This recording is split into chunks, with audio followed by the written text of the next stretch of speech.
Bonjour et bienvenue dans ce nouveau podcast dédié à la question de la doctrine sociale de l'Église. Et oui, car il est temps d'en finir avec la doctrine sociale de l'Église.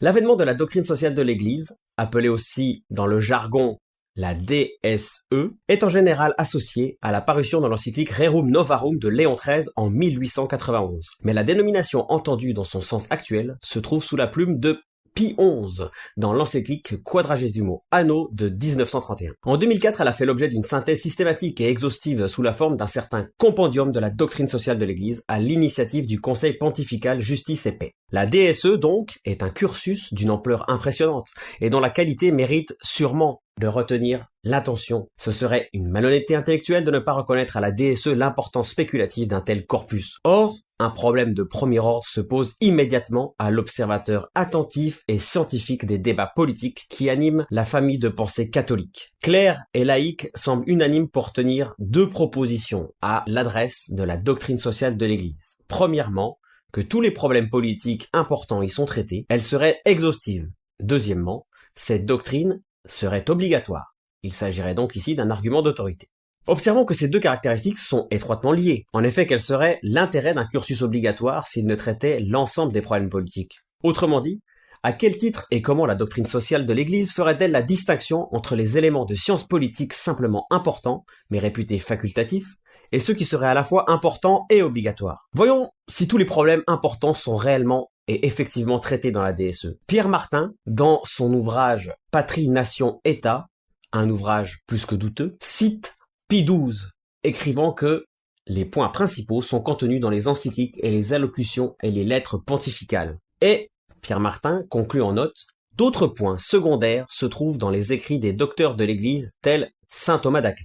C'est précisément pour ça que nous faisons ce podcast, car il est grand temps de dissocier la science politique réaliste d'Aristote et de Thomas d'Aquin de ce qu'on appelle la doctrine sociale de l'Église, qui sont deux choses fondamentalement et totalement différentes. Car cette assertion est manifestement fausse. Nous prendrons un exemple, et non des moindres, puisqu'il s'agit du problème de la légitimité politique. Ce thème est d'une importance capitale, puisqu'il conditionne toute l'action politique. La moralité des actions politiques des citoyens dépend directement de la légitimité de l'État. Soit l'État est légitime, et la soumission est de mise, et tout trouble à l'ordre public est un péché grave, soit l'État est illégitime, et alors la situation se complique. L'ennui, c'est que ce thème central de sciences politiques n'est traité dans la DSE que par un membre de phrase, et pas même une phrase entière, dans l'enseignement de Léon XIII.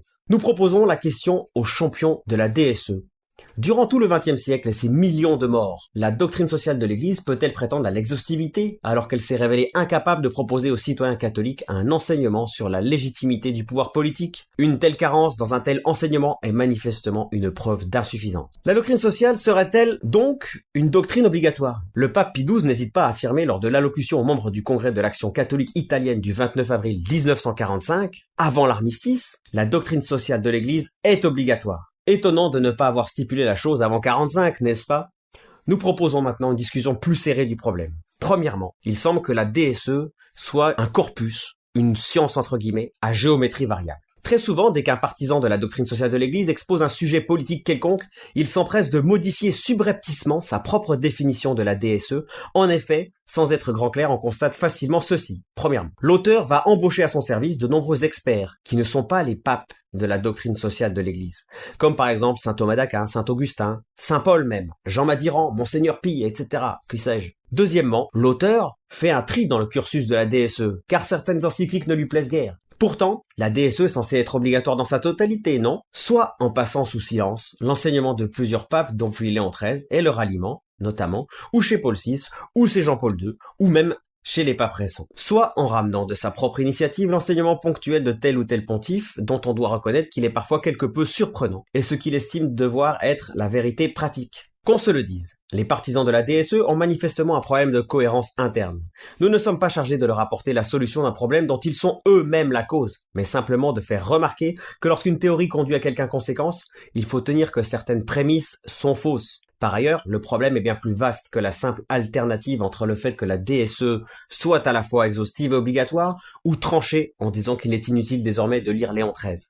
En réalité, la seule alternative intellectuelle est la suivante. Ou s'intéresser véritablement, laborieusement à la vraie politique, à la science politique, ou cesser de prétendre s'intéresser à la politique. D'un point de vue d'ordre général, avant Léon XIII, les princes connaissaient et pratiquaient par la prudence politique la science politique. Ce savoir organisé doit bien être disponible quelque part et ailleurs que dans la doctrine sociale de l'Église. Si nous lisons bien Jean Madiran, le domaine prudentiel serait souvent celui de la doctrine sociale de l'Église. Comment peut-on penser que dans ce domaine prudentiel, un citoyen devrait tenir compte non pas des jugements historico-prudentiels du prince, ce qui fut toujours le cas partout et de tout temps, mais des jugements proposés par les papes depuis Léon XIII. L'affirmation par l'Église de l'autorité politique souveraine du prince ne serait-elle dans ce contexte qu'un mensonge et un paradoxe? L'ordre naturel serait-il dissous dans l'ordre surnaturel, de sorte que les papes doivent diriger tous les pays du monde par leur sagesse? On nous présente les papes depuis Léon XIII comme des experts en prudence politique. Mais comment expliquer que ces experts si avisés n'aient pas su conserver leur propre territoire, en l'occurrence les États pontificaux, aujourd'hui devenus un des États les plus petits du monde? Et on ne s'en tirera pas par un calembour sur la soi-disant conjuration antichrétienne. La bonne politique se juge in concreto, dans le résultat.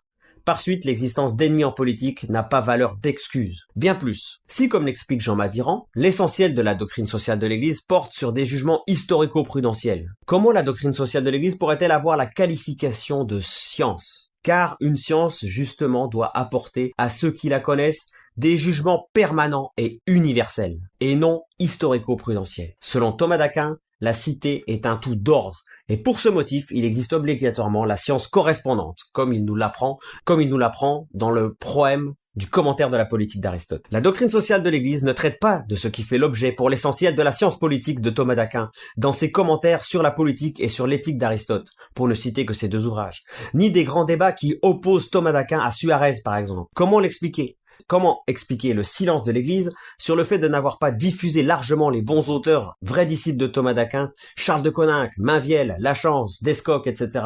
Comment ne pas avoir pris part à leurs travaux?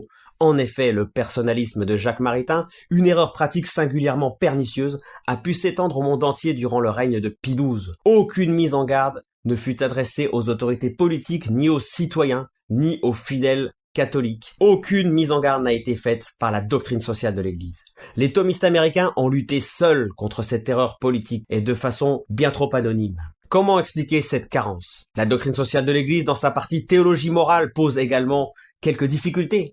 La partie la plus noble de ce cursus est aujourd'hui elle-même en débat, c'est-à-dire la doctrine du Christ roi. Autrement dit, dans ce qui devrait être le plus sûr, l'incertitude morale règne. À quoi peut bien servir en pratique un cursus soi-disant obligatoire de ce type?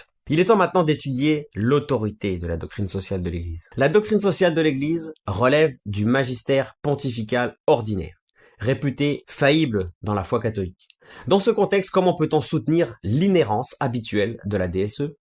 Une exception est précisément celle de la liberté politique en matière religieuse si discutée de nos jours. Mais au niveau des principes, jamais la science politique n'est subalternée à la théologie proprement dite. En supposant, dato non concedo, que l'un des papes récents soit un hérétique formel, cette hérésie n'affecterait a priori en rien sa métaphysique ni sa science politique, deux éléments d'ordre naturel. Les traditionalistes qui seraient portés aujourd'hui à rejeter des éléments de doctrine sociale de l'Église parce qu'ils ne seraient pas assez à droite pour la raison que le pape serait douteux sur certains points théologiques, ne tient pas. On ne peut, en effet, la théologie du pape n'affecterait a priori en rien sa métaphysique ni sa science politique, deux éléments d'ordre naturel. On ne peut donc pas rejeter l'apport doctrinal des papes postérieurs au Concile Vatican II à la doctrine sociale de l'Église sous prétexte de pseudo-hétérodoxie religieuse. Il y faut d'autres motifs et plus avisés.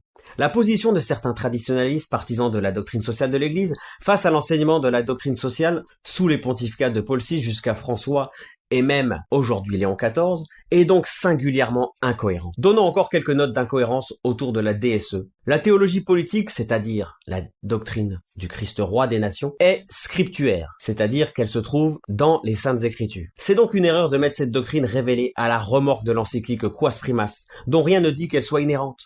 La doctrine du Christ roi ne mériterait-elle pas une promulgation un peu plus musclée? En conclusion, si nous comprenons bien les partisans de la doctrine sociale de l'Église, Les clercs pourraient aujourd'hui critiquer sans limite le pontife régnant dans le domaine religieux en tirant la couverture soit à gauche, soit à droite, mais cette latitude ne serait pas celle des laïcs s'intéressant à la science politique pour ce qui concerne par exemple le ralliement de Léon XIII dans le domaine politique. Pour terminer,